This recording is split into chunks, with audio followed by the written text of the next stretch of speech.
50 meter gaya bebas lelaki dengan Michael Jun Ji Lee.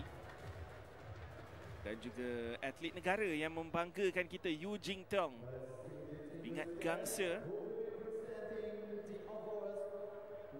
Melihat dia di podium tempat yang ketiga, tetapi Michael Jun Ji Lee Singapura 1 dan 2. Zen Wei Tiong mengekalkan pingatnya. Tapi di sini anak muda Malaysia iaitu Yu Jing Tiong, 20 tahun saja. Tahniah kita ucapkan. Inilah kebanggaan kita, dengan harapan peningkatan itu akan berlaku dalam tahun-tahun yang mendatang. Untuk terus mencabar, tetapi kali ini gangsa untuk Yu Jing Tiong.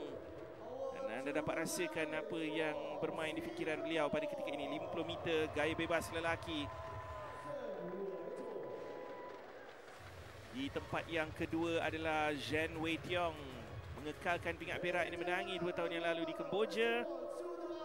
Dan pingat emas, wajah baru, Jonathan Tan. Tempatnya diganti oleh Michael Jun Ji Lee. Jonathan Tan juga Singaporean.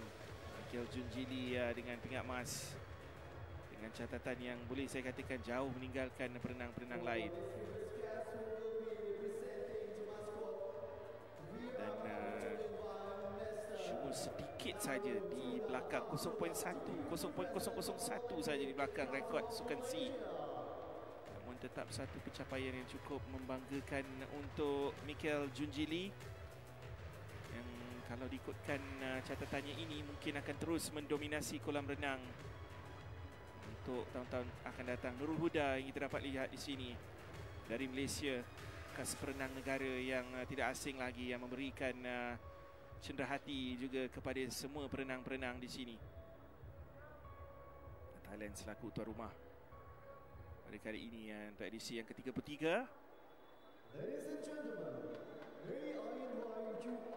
Lagu kebangsaan Singapura akan berkumandang di bumi Thailand sekali lagi.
Majulah Singapura adalah lagu kebangsaan mereka.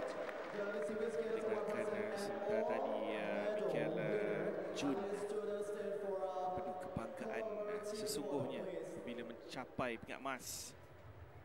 Bendera negara anda akan dikibarkan. Sesi bergambar terakhir Joseph Schooling yang turut dapat kita lihat di situ. Wajah yang tidak asing lagi di pentas, bukan saja di Asia Tenggara tetapi di pentas Olimpik. Seseorang yang benar-benar mengejutkan semua. Buktikan kemampuannya di peringkat dunia, bukan sekadar peringkat Asia Tenggara.